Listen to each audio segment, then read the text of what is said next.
ये वाली स्किन ज़्यादा दिखने में अच्छी है या फिर ये वाली? आज के समय में वो तो क्रीम से डिसाइड करती है ना। #K-beauty और आप कह सकते हो #glass skin। ये इतना ज़्यादा ट्रेंड में आ चुका है कि साउथ कोरिया, जो कि पहले one of the poorest economy थी, आज एशिया की 4th लार्जेस्ट इकॉनमी बन चुकी है। The phenomenal growth of Korean pop culture, from K-pop to K-beauty, film to food. Today, culture is one of South Korea's largest exports. It has helped the nation become Asia's 4th biggest economy. ऐसे point पे ना dialogue बोलने का मन कर रहा है, शीशा हो या दिल हो।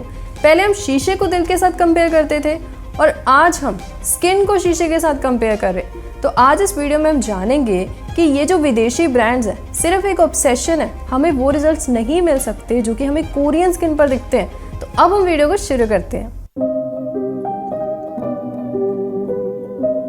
के ब्यूटी का मतलब ना Korean beauty. I am sure आपने यूट्यूब, इंस्टाग्राम पर Korean skin care versus Indian skin care का कंपैरिजन करना, प्लास्टिक सर्जरी करवाना, ऐसी बहुत सारी वीडियोस देखी होंगी।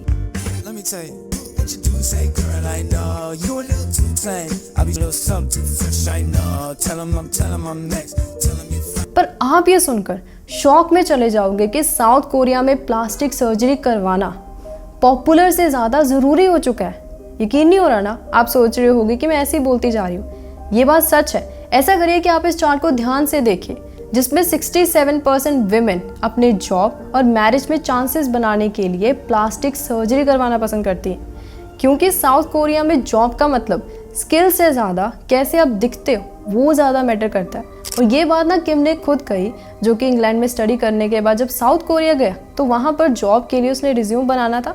उसके लिए ना उसको पासपोर्ट साइज एक फ़ोटो चाहिए थी। उसने क्लिक करवाई, एडिट करवाई और दे दी। जब इंटरव्यू वाले दिन वो इंटरव्यू के पास गया तो उसने पता क्या सवाल पूछा कि जैसे ये फ़ोटो है वैसे तुम लग ही नहीं रहे हो, फिर तुमने फ़ोटो क्यों लगाई? और ऐसे लोगों को हम काम पर नहीं रखते। इसलिए ना साउथ कोरिया में जितने आपको फोटो स्टूडियोज और प्लास्टिक सर्जरी के सेंटर्स मिलेंगे उतने आपको कहीं और नहीं मिलेंगे। ऐसे थोड़ी साउथ कोरिया को ब्यूटी कैपिटल कहा जाता है, पर शर्म की बात भी उतनी है कि इन्हीं प्लास्टिक सर्जरीज और ये जो 10 स्टेप रूटीन है, इसकी वजह से एशियन कंट्रीज और इंटरनेशनल कंट्री से लोग यहाँ पर ट्रैवल करके आते हैं, उनके साथ रेसिज्म होता है। Have you ever faced any form or type of racism or discrimination while living in Korea? When we go for shopping, when we take look at the dresses and all, then they be like, they come very fast, like they'll be sitting and relaxing. They just come dash and they're like, dust it. अब सवाल आता है कि ये जो Korean beauty है वो इतनी ज़्यादा पॉपुलर कैसे हो रही है कि करीना कपूर शुगर कॉस्मेटिक्स के साथ कोलैब करके अपना ब्रांड लॉन्च कर रही है। सारा तेंदुलकर, खुशी कपूर कोरियन ब्रांड्स के ब्रांड एम्बेसडर बन रहे हैं। ये सिलसिला ना एक्चुअल में हमें से शुरू हुआ है 2020 और 2021 में। कोविड का समय, हर एक इंसान घर पर बंद। उस समय ना फोर्ब्स इंडिया के इस आर्टिकल के अकॉर्डिंग K-pop के सबसे ज़्यादा फैंस इन 10 कंट्रीज में से थे, जिसमें आपको पता भारत की रैंकिंग क्या थी? नंबर 10। फैंस इतने क्रेजी हैं कि एक ब्रिटिश इन्फ्लुएंसर ने लिटरली जस्ट बिकॉज कि वो साउथ कोरिया के पॉपुलर बैंड BTS के जिनिम जैसे दिख सके, उसने 18 सर्जरीज तक करवा दी। ऐसा नहीं है कि जो K-pop का ट्रेंड है वो अभी से शुरू हुआ है। 2012 का आपको गैंगनम स्टाइल सॉन्ग याद है, जो कि यूट्यूब पर पहली म्यूजिक वीडियो थी जिस पर मिलियन में व्यूज़ थे। 2013 में ICC चैंपियन ट्रॉफी में विराट कोहली ने इस पर परफॉर्मेंस तक भी दी थी। वो वायरल वीडियो याद है आपको? याद है कौन बनेगा करोड़पति में कैटरीना कैफ, अमिताभ बच्चन और शाहरुख खान ने इस पर डांस तक भी तो किया था। इसके बाद ना 2014 से Korean films, movies, documentaries, web series, webtoons मतलब डिजिटल कॉमिक्स, ये इनफैक्ट ना यूएस का second largest digital comics platform है। इसका ट्रेंड बहुत ज़्यादा बढ़ने लगा। अब ये जो ट्रेंड है कोरियन कल्चर का सिर्फ सॉन्ग्स, मूवीज़ या फिर के ब्यूटी स्पेशली ग्लास स्किन तक सीमित नहीं है, बल्कि कोरियन फूड का अलग ही क्रेज चल रहा है, जिसका अंदाज़ा आप इसी बात से लगा सकते हो कि कोरियन नूडल्स का भारत में इंपोर्ट पता है 162% से सीधा 178% बढ़ चुका है। काफ़ी सारे यूट्यूबर्स इसकी वीडियोस बनाकर यूट्यूब पर पब्लिश कर रहे हैं। इनफैक्ट जुलाई 2020 में हमारे देश की सरकार ने नेशनल एजुकेशन पॉलिसी में ना कोरियन लैंग्वेज को फॉरेन लैंग्वेज के लिस्ट में शामिल कर दिया। इसके बाद जवाहरलाल यूनिवर्सिटी, दिल्ली यूनिवर्सिटी और काफ़ी सारी यूनिवर्सिटी में कोरियन लैंग्वेज में कोर्सेज और प्रोग्राम्स तक करवा रहे। इसलिए कोरियन कल्चर का जो क्रेज़ है, पहले K-pop, now K-food and now focus है K-beauty पर। कोरियन ग्लास स्किन तो हर एक को चाहिए, जिसके लिए काफ़ी लोग 10 to 15 स्टेप्स भी फॉलो कर लेंगे। लेकिन क्या ये ग्लास स्किन पाना ऑब्सेशन, हाइप और ट्रेंडी है? क्योंकि ऐसा होना बहुत ज़्यादा मुश्किल है। अब बहुत सारे सवाल होंगे लोगों के माइंड में कि ऐसा होना तो पॉसिबल है, नहीं तो बहुत सारे सेलिब्रिटीज़ और इन्फ्लुएंसर्स ऐसा क्यों कर रहे होंगे। लेकिन आपको मोस्ट ऑफ द केसेस में आंसर नो ही मिलेगा। अब यहाँ पर हम किसी भी ब्रांड या किसी भी कंपनी को क्रिटिसाइज नहीं कर रहे जिन्होंने आर्टिकल्स लिखे हैं how to achieve Korean glass skin, लेकिन हम सच जानने की कोशिश ज़रूर करेंगे। चाहे आप इन 2 डर्मेटोलॉजिस्ट की बातों को ध्यान से सुन लो जिन्होंने साफ शब्दों में कोरियन ग्लास स्किन को एक्सपोज किया। वो लड़की जो ग्लो देख रहे हैं, ग्लास स्किन देख रहे हैं, वो क्रीमों के कारण नहीं है, वो more of probably photo angle, light जो ऊपर लगाया and more of the treatment जो की है उसके कारण है। कोई भी क्रीमों लगाने से कोई ग्लास स्किन नहीं हो सकता। 10-step regime just for Korean glass skin. Is it really possible for us to get it even if we do a 20-step regime?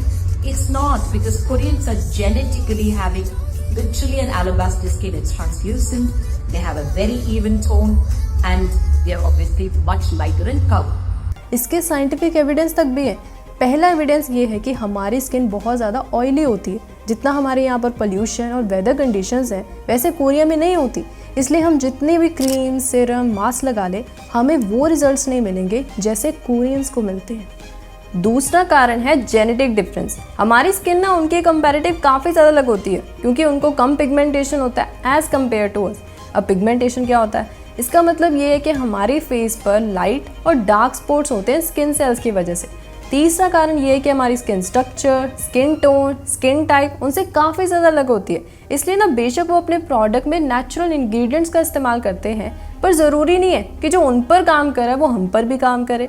इसके काफ़ी अच्छी एग्जांपल दिया सारा ने, जिन्होंने ना काफ़ी सारी सेलिब्रिटीज़, इन्फ्लुएंसर से सुनने के बाद इन प्रोडक्ट्स को अपने ऊपर ट्राई किया। रिजल्ट क्या निकला? आज उनके फेस पर एक्ने और हाइपर पिगमेंटेशन है। हाइपर पिगमेंटेशन क्या है? अब इसका मतलब ये है कि हमारे फेस पर डार्क स्पॉट्स हो जाते हैं। तो इसलिए अगर आपके अंदर भी कुछ इसी तरीके का कीड़ा है और आपने भी इन प्रोडक्ट्स को एक बार ट्राई किया, आपका क्या एक्सपीरियंस रहा कमेंट्स में ज़रूर शेयर करना। लोग जैसे हमने पहले भी बात की है कि इंडियन स्किन केयर और कोरियन स्किन केयर में बहुत फ़र्क होता है, क्योंकि ये जो आप उनकी ग्लासी स्किन देख रहे हो इसके पीछे मल्टीपल क्रीम्स और काफ़ी सारी प्लास्टिक सर्जरीज करवाई होती है। लिटरली जब वो गर्ल्स पहली बार कॉलेज आती है तो उनके पेरेंट्स पता उनको क्या गिफ्ट देते हैं? Plastic surgery. अब मेरा इस वीडियो को बनाने का मकसद ये नहीं है कि मैं आपको कोई कोरियन या फिर कोई और प्रोडक्ट इस्तेमाल करने से रोक रही हूँ, क्योंकि काफ़ी गर्ल्स के साथ ऐसा हुआ है कि इन प्रोडक्ट को इस्तेमाल करने से उनकी स्किन पहले के कंपैरेटिव काफ़ी अच्छी हुई है। बट फिर से ध्यान से सुनो, मैंने काफ़ी बोला है, नॉट ऑल। इसलिए काफ़ी सारी गर्ल्स ऐसी होती हैं जिनकी स्किन पर एक्ने होता है, इरिटेशन होती है और सेंसिटिव स्किन होती है। तो ऐसे केसेस पे ना डॉक्टर शर्मा एक डर्मेटोलॉजिस्ट हैं, उन्होंने खुद कहा है कि उनके पास ऐसे पेशेंट आए हैं जिन्होंने ना 10 स्टेप रूटीन को फॉलो तो किया, आज उनके स्किन पर एलर्जीज और एक्ने है। और मैं नहीं चाहती कि आपके साथ कोई ऐसा केस हो। तो इसलिए नंबर 1, कोई भी प्रोडक्ट इस्तेमाल करने से पहले एक बार ना डर्मेटोलॉजिस्ट के सजेशन ज़रूर लो। Number 2, don't go with hype. ज़रूरी नहीं होता कि हमेशा हाइप को ही फॉलो करना होता है। इसलिए हमारी जो दादी अम्मा है, हमारी जो मम्मा है, हमें काफ़ी सारे देसी नुस्खे बताते हैं, हम उनको ट्राई कर सकते हैं। क्योंकि पर्सनली मैं भी खुद जो यूट्यूबर कंटेंट क्रिएटर्स देसी नुस्खे बताते हैं मैं उनको ट्राई करती हूँ, but still this is personal choice. So आज इस वीडियो में इतना ही। सोर्सेज का लिंक आप सब लोगों को डिस्क्रिप्शन बॉक्स में मिल जाएगा। Till then thank you, bye bye.